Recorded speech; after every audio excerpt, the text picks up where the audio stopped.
नमस्कार। Welcome to Accurate Yoga. आज हम करेंगे 22 नवंबर 2021 का जो हमारा एग्ज़ाम हुआ था यूजीसी नेट जेआरएफ के अंतर्गत, उसका हम पार्ट 8 करेंगे, जिसमें हम 71 से लेकर के 80 क्वेश्चंस को करेंगे। यदि आपने इससे पहले के पार्ट्स अगर नहीं देखे हैं तो कृपया प्लेलिस्ट में जाएं और वहां से आप देखिए।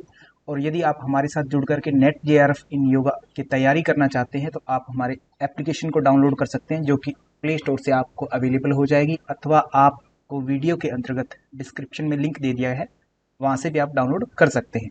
तो चलिए दोस्तों शुरू करते हैं। सबसे पहले 71 नंबर प्रश्न। तो सबसे पहले इस पार्ट में हम करेंगे 71 नंबर प्रश्न।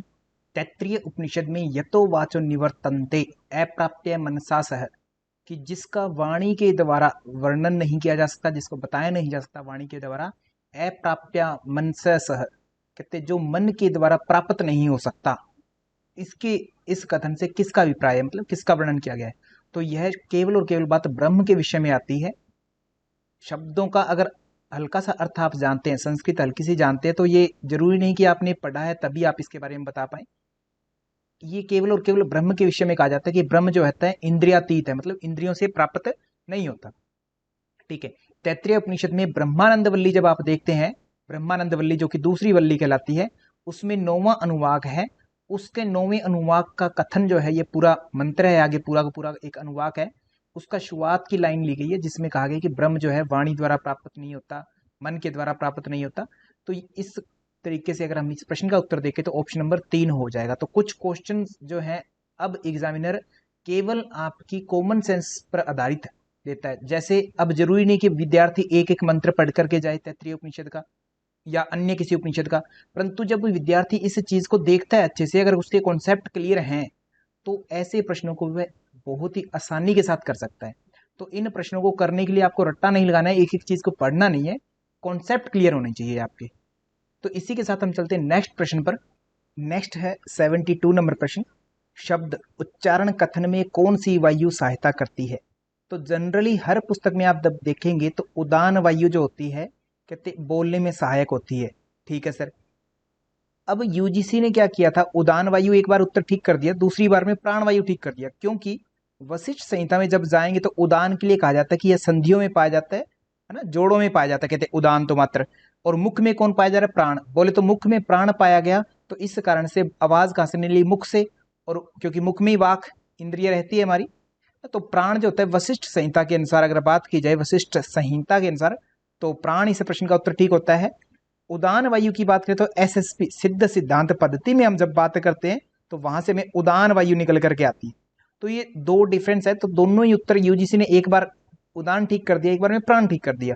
तो दोनों ही अपनी अपनी जगह पर ठीक है। प्रश्न पूछने का जो तरीका है थोड़ा सा और स्पष्ट होना चाहिए था। जैसे पूछा जाए कि वशिष्ठ संहिता के अनुसार शब्द कहां से निकलता है, तो प्राण वायु से, और एसएसपी के अनुसार अगर बात की जाए तो उदान वायु से। ये दोनों में थोड़ा सा डिफरेंस था। ठीक है। तो इसी के साथ यहाँ पर दोनों उत्तर हमारे ठीक हो सकते हैं। समान वायु हमें पता है कि सर नाभि में रहती है, जो जठराग्नि का कार्य करती होती है। अपान वायु सर जो गुदा नली से सर जो हमारा मल आदि उत्सर्जन होता है उसके लिए अपान वायु जानी जाती है। वशिष्ठ संहिता में इसके विशेष इन दोनों के स्थान बता रखे हैं, वो जानने आपको बहुत आवश्यक है। पूरी टेबल बनवाई हुई है मैंने, जिन्होंने कोर्स परचेज किया उन विद्यार्थियों ने देखा होगा कि एक एक प्राण जो है काफी काफी कार्य कर रहा है। उन सारे कार्यों के बारे में आपको अच्छे से पता होना चाहिए। इसी के साथ हम नेक्स्ट प्रश्न पर चलते हैं। नेक्स्ट है 73 नंबर प्रश्न। ध्यान बिंदु उपनिषद के अनुसार, तो ध्यान बिंदु उपनिषद के अनुसार बताओ इनमें से क्या क्या चीजें सही है। तो ध्यान बिंदु में एक तो षडांग योग है, बिल्कुल है सर, षडांग योग। ठीक है। अगर बात की जाए षडांग योग इसके अलावा और किन किन ग्रंथों में है, एक तो आपको गोरक्ष संहिता में मिलता है, गोरक्ष शतक बोले या संहिता बोले, वहां पर सर गोरक्षनाथ जी ने क्या बताया? षडांग योग बताया है। और योग चूड़ामणि, योग चूड़ामणि एक उपनिषद है सर, वहां पर भी आपको क्या मिल रहा है? सर षडांग योग मिल रहा है। ठीक है। तो छह छह अंग मिलते हैं आपको इन ग्रंथों में। तो कल को प्रश्न मिलकर के आ सकता है कि बताओ षडांग योग किन किन ग्रंथों में है, तो इन ग्रंथों में षडांग योग है। और षडांग योग का मतलब क्या है? अष्टांग योग में से यम और नियम आप काट दीजिए, यम और नियम कट करने हैं। बाकी आसन से लेकर के जो समाधि तक के अंग रह जाते हैं वो सारे सारे 6 अंगों में काउंट होते हैं। तो यहाँ लिखा भी है आसन, प्राण संरोध मतलब प्राणायाम, प्रत्याहार, धारणा, ध्यान, समाधि, षडांग योग है सर। क्या ध्यान बिंदु ये बात सही है ध्यान बिंदु के अनुसार? सर ये बिल्कुल बात सही है। ए अपना कथन पूरी तरह से सही हो गया। दूसरी बात, जहां पर गोरख संहिता की बात की जाए या योग चूड़ामणि की बात की जाए, इन दोनों ग्रंथों में जब आसन की बात आती है तो आसन दो ही बताए जाते हैं। एक कौन सा है, सिद्धासन है, सिद्धासन, और एक पद्मासन। हालांकि उनका नाम अलग किया गया, जैसे गोरख संहिता में पद्मासन को कमलासन कहा है और सिद्धासन के लिए वज्रासन कहीं कहीं पर यूज होता है। अर्थ उनका अभिप्राय इन दो ही आसनों से है, ये ध्यान रखेंगे, सिद्धासन और पद्मासन दो आसन जब आते हैं। परंतु यहाँ ध्यान बिंदु उपनिषद के अंतर्गत षडांग योग अवश्य है, परंतु उसमें जो आसन बताए गए हैं, आसन कितने हैं, 4 बताए गए। और ये आसन 4 कौन से हैं, याद रखने के लिए ट्रिक मैंने बनाई हुई है, सिप सिप सिप सिप करके हम पानी पीते होते हैं, तो इस तरीके से आपको क्या रखना है, सी प ऐसे सिप सिप याद रखना है। सी से क्या निकला, सिद्धासन हुआ, सिद्धासन, और पै से पद्मासन हुआ, फिर अगला सी से सिंहासन हुआ, फिर अगला पै जो है, पै न लेकर के हम बै इमेजिन करते हैं तो भद्रासन हो जाता है। मतलब सिद्धम पद्मम सिंगम भद्रम, ये 4 आसन सर, 4 आसन चतुष्टय बताया गया, आसन चतुष्टय 4 आसन है सर। ये बातें बिल्कुल सही है और हमसे 2-2 के रूप में बातें पूछी गई हैं, तो 2-2 पूछी गई हैं। तो क्या प्राणायाम, धारणा, ध्यान, समाधि ये योगांग तो है, बिल्कुल है वहां पर, परंतु इससे ज्यादा परफेक्ट हमें ए नंबर की लाइन मिल गई, तो ए हमारा राइट होना चाहिए, ठीक है। और ऐसी सेम स्वस्तिकुरम ये आसन बिल्कुल नहीं है, यम नियम बिल्कुल भी नहीं है इस ग्रंथ में ना, षडांग योग के अंतर्गत, तो यम नियम को काट करके तो सी हो सकता था, परंतु सी इसलिए नहीं है क्योंकि सी से ज्यादा परफेक्ट हमें क्या मिला है, आसन, प्राण संरोध, प्रत्याहार, धारणा, ध्यान, समाधि, इसमें प्रत्याहार गायब है सी में, तो इसीलिए ये ध्यान रखेंगे, ए और बी जो है हमारे इस प्रश्न का राइट आंसर होगा। तो इस तरीके से एग्जामिनर जो है अभी नए स्टाइल में थोड़ा सा प्रश्न पूछने लगा है कि कोई स्टेटमेंट दे दी और उसके बताओ कि 4-5 ऑप्शन है, उनमें से बताओ क्या क्या सही है, तो उनमें से आपको पता होना चाहिए। सिप सिब एक ट्रिक है जिसमें आपको आसनों का पता लग जाता है, सिप सिब, तो यही 4 श्रेष्ठ आसन बोले जाते हैं। जब ग्रंथों में बात आती है कि 4 श्रेष्ठ आसन कौन कौन से हैं, जैसे अठप्रदीपिका में कहते हैं 4 श्रेष्ठ आसन, तो कौन से हैं, सिद्धासन, पै से पद्मासन, फिर सी से सिंहासन और भय से भद्रासन, सिद्धम पद्मम सिंहम भद्रम, ये 4 आसन। सिप सिप पानी पीते हैं ऐसे याद रखेंगे, एक बार सिप बोलेंगे, अगली बार सिप भ बोलेंगे, है ना, सिंभ मतलब सिंहासन से, सिंहासन और भद्रासन दोनों का कोरिलेशन है, ठीक है। तो आगे चलते हैं नेक्स्ट प्रश्न में। इसी के साथ में आगे जाने से पहले छोटी सी बात, हठ प्रदीपिका की शुरू हुई तो हम एक बात और करते हैं। हठ प्रदीपिका में सिद्धासन का वर्णन किया गया है, तो वहां पर सिद्धासन के अलग नाम बताए गए 3, एक वज्रासन कहा जाता है, वज्रासन, एक उसको क्या कहा जाता है, मुक्तासन कहा जाता है, और एक गुप्तासन कहा जाता है, गुप्तासन। तो याद रखने के लिए यही रखेंगे, वै मुंह गु, है ना, वै से वज्रासन, मुंह से मुक्तासन, गु से गुप्तासन। ये किसको कहा, ये सिद्धासन को कहा, और कहां पर कहा, हठ प्रदीपिका में कहा है, ये बात ध्यान रखेंगे। इसके अलावा जो भद्रासन है, हठ प्रदीपिका में भद्रासन, हठ प्रदीपिका के अनुसार भद्रासन, ध्यान रखेंगे इस बात का मैं क्या बोल रहा हूं, है ना। हठ प्रदीपिका में भद्रासन का एक नाम दिया गया गोरक्षासन, गोरक्षासन बोला गया सर, ये बात भी हमारी बिल्कुल क्लियर है, ठीक है। ये छोटी छोटी बातें आपको जरूर ध्यान रखनी है, ताकि एग्जाम में जब ये नई बातें बन करके आए नेक्स्ट टाइम पर, तो आपका एग्जाम हो जाए, क्योंकि एग्जाम जितना भी होता है आपका पीवाईक्यू के बेस पर होता है, परंतु पीवाईक्यू बहुत से विद्यार्थी क्या करते हैं, केवल पीवाईक्यू देखते हैं, केवल पीवाईक्यू, कभी एग्जाम हो ही नहीं पाता, बहुत रेयर होता है, क्योंकि पीवाईक्यू करने के लिए भी आपके कॉन्सेप्ट जो होते हैं बिल्कुल क्लियर होने जरूरी है, तभी आप पीवाईक्यू करेंगे और पीवाईक्यू का फायदा ले पाएंगे रिजल्ट में तभी, अदरवाइज पीवाईक्यू करने का कोई फायदा नहीं होता अगर आपके कॉन्सेप्ट क्लियर नहीं है तो इसी के साथ में हम नेक्स्ट प्रश्न पर चलते हैं। स्वामी धीरेन्द्र ब्रह्मचारी के अनुसार निम्नलिखित में से किन्हें यौगिक सूक्ष्म व्यायाम के रूप में नहीं जाना जाता, माने स्वामी धीरेन्द्र ब्रह्मचारी जी ने एक पुस्तक लिखी थी यौगिक सूक्ष्म व्यायाम के नाम से, पुस्तक का नाम क्या है, यौगिक सूक्ष्म व्यायाम, ये ध्यान रखेंगे, आपको इंटरनेट पर फ्री ऑफ कॉस्ट मिल जाएगी, यौगिक सूक्ष्म व्यायाम इस नाम से पुस्तक है, आप किसी पुस्तकालय से या फिर अमेजोन आदि से ऑर्डर कर सकते हैं, मंगवा सकते हैं, उन्होंने लिखी थी। पुस्तक का नाम सूक्ष्म व्यायाम है, परंतु इसके अंदर जो डिस्कशन किया गया है उसमें क्या क्या है, एक तो सूक्ष्म व्यायाम बताया गया, काफी टाइप के सूक्ष्म व्यायाम बता रखे हैं, और एक सर स्थूल व्यायाम बताए हैं, उसी में स्थूल व्यायाम बताए हैं। तो यहां पर सर हमसे प्रश्न पूछ लिया इसी चीज से, अब स्थूल व्यायाम कौन कौन से हैं, इनको जानना बहुत जरूरी है। तो यहां पर आप स्क्रीन पर देख पा रहे होंगे कि स्थूल व्यायाम के अंतर्गत रेखा गति, हृदय गति जिसको इंजन दौड़ भी कहा जाता है, ऊर्ध्वकूर्दनम, ऊर्ध्व गति और सर्वांग पुष्टि, ये जो है आपके किस में आते हैं सर, ये पांचों के पांचों आपके स्थूल व्यायाम में रखे हैं। तो आपसे प्रश्न पूछा कि किन्हें यौगिक सूक्ष्म व्यायाम के रूप में नहीं जाना जाता, माने सूक्ष्म व्यायाम कौन सा नहीं है, तो हृदय गति नहीं है सर सूक्ष्म व्यायाम, सर्वांग पुष्टि नहीं है, नहीं में पूछा गया आपसे, बाकी सारे ये सूक्ष्म व्यायाम, स्कंद शक्ति मतलब कि कंधों के लिए है, उच्चारण शक्ति, विशुद्धि चक्र मतलब गले के लिए है सर, ये सूक्ष्म व्यायाम है। ए और सी जो है आपके सूक्ष्म व्यायाम नहीं है और आपसे नहीं में ही उत्तर मांगा गया है, तो ए और सी इस प्रश्न का राइट आंसर हो जाएगा। तो ये सिंपल सा प्रश्न पूछा गया था आपसे, तो इन फ्यूचर के लिए आप ध्यान रखें, कल को हो सकता है इस तरीके से पूछ ले कि सूक्ष्म व्यायाम क्या है, ऐसा ही सेम प्रश्न देकर यस में पूछ लेगा, तब आपका उत्तर बी और डी होगा कि ये दोनों सूक्ष्म है, बाकी सारे स्थूल है। तो स्थूल में जो है आपको ध्यान रखें, ये 5 ही चीजें बताई हैं, कल को एग्जामिनर इनमें से बाकी के अदर ऑप्शन दे सकता है, तो अलर्ट रहेंगे आप। और पुस्तक का नाम क्या था? यौगिक सूक्ष्म व्यायाम, ये था। इसी के साथ हम आगे चलते हैं। नेक्स्ट है 75 नंबर क्वेश्चन, पिछला क्वेश्चन 74 नंबर क्वेश्चन था। इस प्रश्न को करते हैं, अनट्रीटेड और under treated streptococcal infection can lead towards, कि क्या कर सकता है। स्ट्रेप्टोकोकल एक वायरस होता है जो कि राइनाइटिस से होता हुआ साइनोसाइटिस करवाता है, अगर उसको ठीक ना किया जाए तो लैरिंजाइटिस, फिर आगे ब्रोंकाइटिस, और ऐसे ऐसे करके आगे बढ़ता जाता है। और भी ठीक ना किया जाए तो आगे अपने को क्या हो सकता है सर? रूमेटिक वॉल्वर डिजीज लिसेंस नामक डिजीज हो सकती है, जो कि किसकी है सर? हृदय की एक बीमारी है ना। हृदय के वॉल्व्स जो होते हैं सर वो खराब कर देता है, तो वहां तक सर रोग फैल सकता है। तो कहने का मतलब क्या है कि सर अगर स्ट्रेप्टोकोकल हमारा जो संक्रमण था जो हुआ स्ट्रेप्टोकोकल वायरस के कारण हुआ, उसका हमने इलाज नहीं किया, तो ऑब्वियस सी बात है कोई भी बीमारी है जिसका शुरुआत में हमने इलाज नहीं किया वो धीरे धीरे बढ़ती जाती है। तो उसका इलाज नहीं किया अगर हमने स्ट्रेप्टोकोकल का, तो वो क्या करेगा? हार्ट तक पहुंच जाए, क्योंकि लंग्स से खून कहाँ जा रहा है? हार्ट में जा रहा है, और लंग्स में सर क्या आ रहा है? बाहर से स्ट्रेप्टोकोकल इन्फेक्शन होता हुआ लंग्स से हमारा सर ब्लड के अंदर थ्रू होता हुआ लेफ्ट साइड में हमारे वॉल्स जो होते हैं हार्ट के अंदर, वहां तक सर उन वॉल्स को भी इन्फेक्टेड कर देता है, उनको काम खराब कर देता है उनका। तो ये रूमेटिक वॉल्वर लीसेंस डिजीज कही जाती है। इसमें एक बात और जानेंगे कि हार्ट जो होता है उसके अंदर हमारा क्या होता है? 4 चैम्बर होते हैं, ये छोटी सी बात ध्यान रखेंगे। एक राइट साइड होती है, एक लेफ्ट साइड होती है। जो लेफ्ट साइड होती है वहां पर लंग्स से खून आता होता है, ये उन विद्यार्थियों को पता होगा जिन्होंने क्लासेस लगाई है अच्छे से। ऊपर की तरफ एट्रियम होते हैं, नीचे की तरफ वेंट्रिकल्स होते हैं। तो लेफ्ट साइड के एट्रियम और वेंट्रिकल के बीच में हमारे वोल्व पाए जाते हैं, जिसको हम मिट्रल वोल्व कहते हैं। मिट्रल वोल्व, ये प्रश्न आ सकता है, आपका ध्यान रखें। मिट्रल वोल्व या फिर उसको क्या कहते हैं? हम बाइकस्पिड वोल्व के नाम जानते हैं, बाइकस्पिड वोल्व कहते हैं। और राइट साइड की बात करें तो वहां पर जो हमारे वोल्व होते हैं उनको हम क्या कहते हैं? ट्राइकस्पिड वोल्व कहते थे, ट्राइकस्पिड वोल्व बोलते हैं, ट्राइकस्पिड वोल्व। ये छोटी सी बात आप जरूर जान करके रखेंगे, इंपॉर्टेंट है आपके एग्जाम के पॉइंट ऑफ व्यू से, ठीक है। तो ये चीज, ये बीमारी जो हुई वो कहाँ की है? हार्ट की है। कल कोई आ जाएगा रूमेटिक वॉल्वर लीसेंस नामक बीमारी कहाँ की है सर? कहाँ की हुई? हार्ट की हुई। हार्ट के वॉल्व खराब हो जाते हैं, और क्यों होते हैं? स्ट्रेप्टोकोकल इन्फेक्शन के कारण होते हैं। ये छोटी सी बात आप जरूर ध्यान रखेंगे।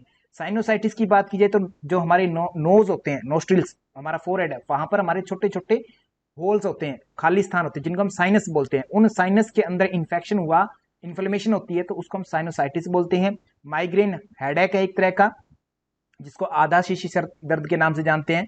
ग्लोमेरुलो नेफ्राइटिस जिसको हम बोल रहे हैं, ग्लोमेरुलो नेफ्राइटिस, नेफ्रोन से संबंधित है, मतलब नेफ्रोन जो होते हैं, ग्लोमेरुलस जो होता है हमारा, वहां पर सर इन्फेक्शन हो जाता है, तो उसको हम क्या बोलते हैं? ग्लोमेरुलो नेफ्राइटिस बोलते होते हैं, ठीक है। इसी के साथ में हम आगे चलते हैं। इस प्रश्न का उत्तर जो है हमारा क्या होगा? ऑप्शन नंबर 2 जो है बिल्कुल राइट हो जाएगा। आगे चलते हैं नेक्स्ट प्रश्न पर। नेक्स्ट है 76 नंबर क्वेश्चन, कठोपनिषद के अनुसार श्रेष्ठता परम का उचित क्रम पहचानिए।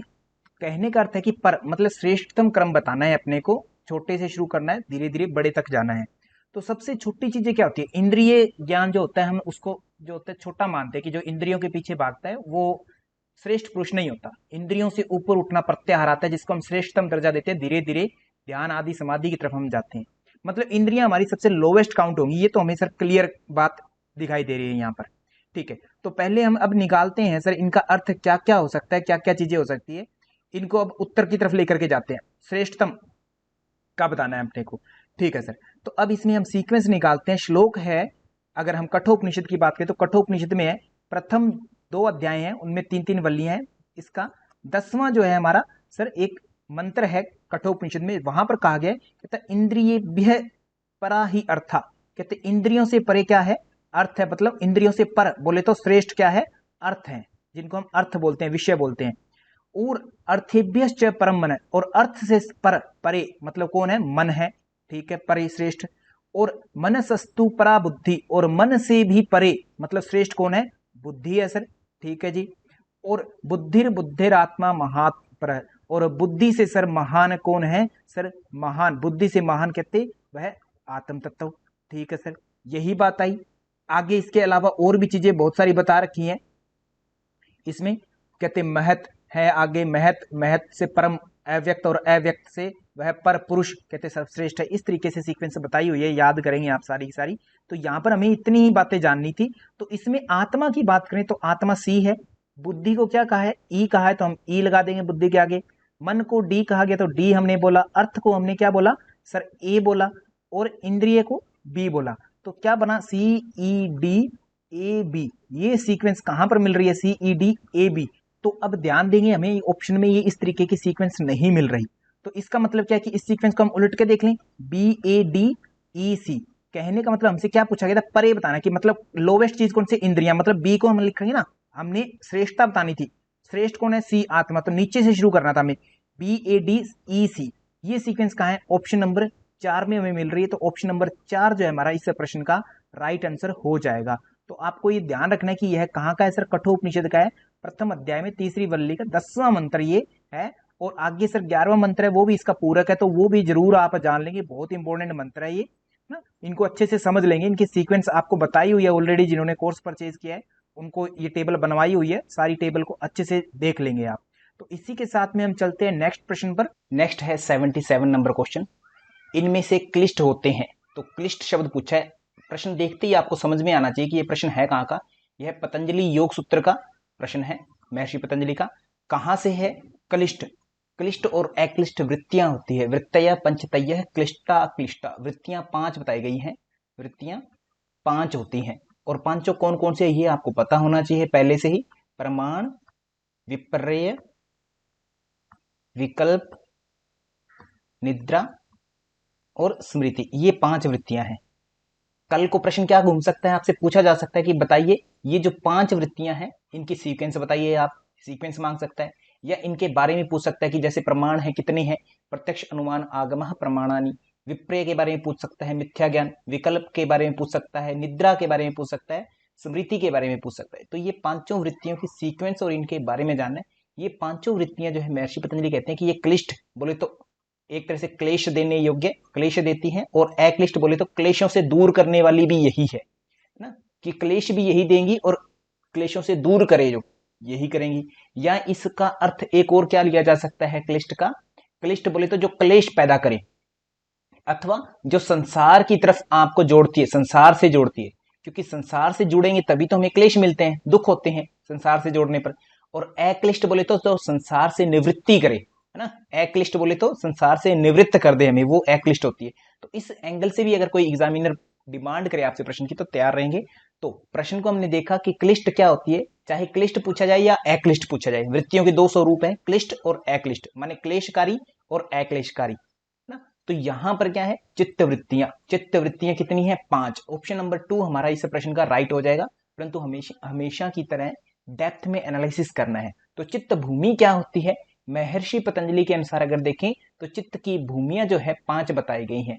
वो कौन कौन सी है, क्षिप्त, मूढ़, विक्षिप्त, एकाग्र और निरुद्ध। ये जो है 5 अवस्थाएं चित्त की भूमियां बताई गई हैं। तो अब आपसे एक प्रश्न और एग्जामिनर पूछ लेता है कि बताओ ये जो कौन सी इनमें से वृत्तियां हैं या कौन सी चित्त की भूमियां हैं। तो इस तरीके से भी आपको ध्यान रखना है, चित्त की भूमियां क्षिप्त, मूढ़, विक्षिप्त, एकाग्र, निरुद्ध, ये सीक्वेंस है। और चित्त की वृत्तियां जो है प्रमाण, विपर्य, विकल्प, निद्रा, स्मृति, ये जो है चित्त की वृत्तियां, इनको आपस में इकट्ठा मर्ज करके एग्जामिनर पूछेगा कि बताओ इनमें से क्लिष्ट कौन है, अक्लिष्ट कौन है। ये वृत्तियों का हो गया। और इनमें से पूछे कि चित्त भूमियां कौन सी है, तो क्षिप्त, मूढ़, विक्षिप्त, एकाग्र, निरुद्ध, ये भूमियां हैं। इसके अलावा मैं आपको आगे बात चर्चा करते हैं क्लेशों की। तो क्लेश ऑप्शन नंबर 3 जो है क्लेश, क्लेश भी कितने होते हैं, 5 होते हैं। तो 5 क्लेश कौन कौन से हैं, अविद्या, अस्मिता, राग, द्वेष, अभिनिवेश, पंच क्लेश, ये 5 क्लेश है। तो इन 5 क्लेशों का वर्णन किस अध्याय में किया गया है, इन 5 क्लेशों का वर्णन जो है हमारा दूसरा अध्याय है साधन पाद, उसमें किया गया है, ये ध्यान रखेंगे। कर्म की बात आए तो महर्षि पतंजलि जो है कर्म कितने प्रकार के बताते हैं, महर्षि पतंजलि कहते हैं कि कर्म 4 प्रकार से हो सकते हैं, शुक्ल, अशुक्ल, शुक्ल और अशुक्ल मिश्रित, और एक अशुक्ल और अकृष्ण, जो योगियों के कर्म होते हैं, उत्तम कर्म मानते हैं, जिसको निष्काम कर्म का दर्जा दे सकते हैं। 4 प्रकार के कर्मों का वर्णन किया है। तो ये जो है सारी चीजें आपको याद होनी चाहिए। इस प्रश्न का उत्तर हुआ हमारा ऑप्शन नंबर 2। इसी के साथ हम चलते हैं नेक्स्ट प्रश्न पर। नेक्स्ट है 78 नंबर क्वेश्चन। मुक्तिको उपनिषद में उपनिषदों की संख्या कितनी बताई गई है? तो मुक्तिको उपनिषद में 108 उपनिषद कुल संख्या बताई गई है। कहते हैं कुल उपनिषद जो है 108 है। ये कौन कहता है? मुक्तिको उपनिषद कहता है, जिसमें भगवान श्री राम और हनुमान जी आपस में चर्चा कर रहे हैं। ये मुक्तिको उपनिषद है। एक मुक्तिको उपनिषद के बारे में ये जानना आवश्यक है कि मुक्तिको उपनिषद मुख्य 10 उपनिषदों में शामिल नहीं है। मुख्य 10 में शामिल नहीं है, ये बात ध्यान रखनी है। कल को एग्जामिनर इसी तरीके से पूछ लेगा कि बताओ मुख्य 10 में कौन शामिल है कौन नहीं है, तो मुख्य 10 में मुक्तिको उपनिषद शामिल नहीं है, ये बात क्लियर होनी चाहिए। इसी के साथ में फिर नेक्स्ट प्रश्न बना कि 10 में कौन शामिल है। फिर 10 में कौन कौन शामिल है? ईश, केन, कठ, प्रश्न, मुंडक, मांडुक्य, ऐत्रेय, तैत्रेय, बृहदारण्यक और छांदोग्य। ये जो है 10 मुख्य हैं उपनिषद। इन 10 का नाम जानना है। कभी कभी एग्जामिनर देता है कि बताओ इनमें से कौन सा मुख्य है और कौन सा नहीं है। ईश, केन, कठ, प्रश्न, मुंडक, मांडुक्य, ऐत्रेय, तैत्रेय, बृहदारण्यक और छांदोग्य, ये 10 उपनिषद मुख्य में काउंट होते हैं। इसके अलावा कोई भी अन्य 10 उपनिषद के अलावा मुख्य में कोई उपनिषद काउंट नहीं होता। ये भी बात आप ध्यान रखें। कुल उपनिषद कितने हुए? 108। कहां पर कही गई ये बात? मुक्तिको उपनिषद में। तो इसी के साथ हम नेक्स्ट प्रश्न पर चलते हैं। नेक्स्ट है 79 नंबर प्रश्न। हठ प्रदीपिका के अनुसार सूर्य भेदी प्राणायाम के लाभ हैं। तो सूर्य भेदी प्राणायाम के हठ प्रदीपिका में कितने लाभ है? 3 बताए गए हैं। सबसे पहले तो पता होना चाहिए कि कुंभक कितने हठ प्रदीपिका में? 8 कुंभक है। कौन कौन से हैं? सूर्य भेदी, उज्जाई, शीतकारी, शीतली तथा भस्त्रिका, भ्रामरी, मूर्छा, प्लावनी इति अष्ट कुंभका। प्लाविनी जो है मात्र और मात्र किसमें पाया जाता है? आपके हठ प्रदीपिका में। जितने भी आपके हठ योग के टेक्स्ट हैं उनमें प्लाविनी जो है हठ प्रदीपिका के अलावा किसी अन्य टेक्स्ट में नहीं मिलता। याद रखने के लिए आप क्या करेंगे? हठ प्रदीपिका HP लिखते हैं, पी से क्या निकला? प्लाविनी। तो प्लाविनी जो है वो मात्र और मात्र हठ प्रदीपिका में, न तो गेरंड संहिता में है और न ही अपनी हठ रत्नावली में है, दोनों में नहीं है। तो ये थोड़ा सा ध्यान रखेंगे। हठ प्रदीपिका में है अकेला प्लाविनी। खैर, हमारी बात चल रही है सूर्य भेदी की। तो सूर्य भेदी के ओवरऑल कितने लाभ हैं? ओवरऑल 3 लाभ हैं। 3 लाभ में क्या क्या है? एक तो कपाल शोधन, दूसरा उदरकृमि का नाश, और तीसरा जो है वात दोष का नाश करता है। वात दोष का हठ प्रदीपिका के अकॉर्डिंग ध्यान रखेंगे। हठ प्रदीपिका ने कहा वात दोष, कफ दोष की बात नहीं की। जनरली ऐसा आप सोच सकते हैं कि सर जब जुकाम होता है तो हम सूर्य भेदी करने के लिए कहते हैं, ठंड लगती है तो सूर्य भेदी की बात करते हैं, परंतु यहाँ रेफरेंस मांगा गया है हठ प्रदीपिका का। तो हठ प्रदीपिका में ये बात नहीं कही है। हठ प्रदीपिका में वात दोष घ्नम ये कहा गया है, और उदरकृमि नाश माने पेट के कीड़े नाश करता है, और कपाल की शुद्धि करता है। यही 2 बातें आई। तो इस कारण से हमारा ऑप्शन इस प्रश्न में 2 ही चूज करेंगे। ए एंड डी जो है हमारा राइट हो जाएगा। ए एंड डी जो है हमारा बिल्कुल राइट हो जाएगा इस प्रश्न का उत्तर। इन फ्यूचर नेक्स्ट आपसे क्या मांगा जा सकता है कि बताओ सृष्टि और संहार करने की जो क्षमता है वो कौन बढ़ाता है? ये बढ़ाता है एकमात्र शीतकारी। शीतकारी कुंभक है। शीतकारी का सै जो है स्लेट की तरह है, याद रखेंगे, सै स्लेट। और इसी से क्या बनता है? सृष्टि, ऐसे करके सृष्टि बनता है। तो सृष्टि का संहार करने में क्षमता किससे आती है? शीतकारी से। शीतकारी में का शब्द आता है, का से क्या निकला?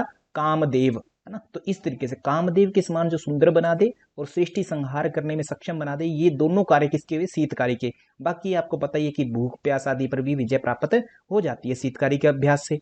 ठीक है जी। तो ये छोटी सी बात आपको ध्यान रखनी है, एग्जामिनर आपको इसी बात से पकड़ लेगा। और ये बात आप समझ गए तो एग्जाम कैसा भी प्रश्न आए आपको, सारे के सारे प्रश्न आप इजीली टैकल कर जाएंगे। तरीका होता है हर प्रश्न को करने का। आप इस प्रश्न को हो सकता है रटने में, हो सकता है किसी और तरीके से रटते हो आपको फिर भी याद ना हो, परंतु ये देखिए अब शब्द आपने पकड़ लिया। शीतकारी में एक सै स्लेट आया जिससे सृष्टि बनती है, माने सृष्टि का संहार विनाश करना।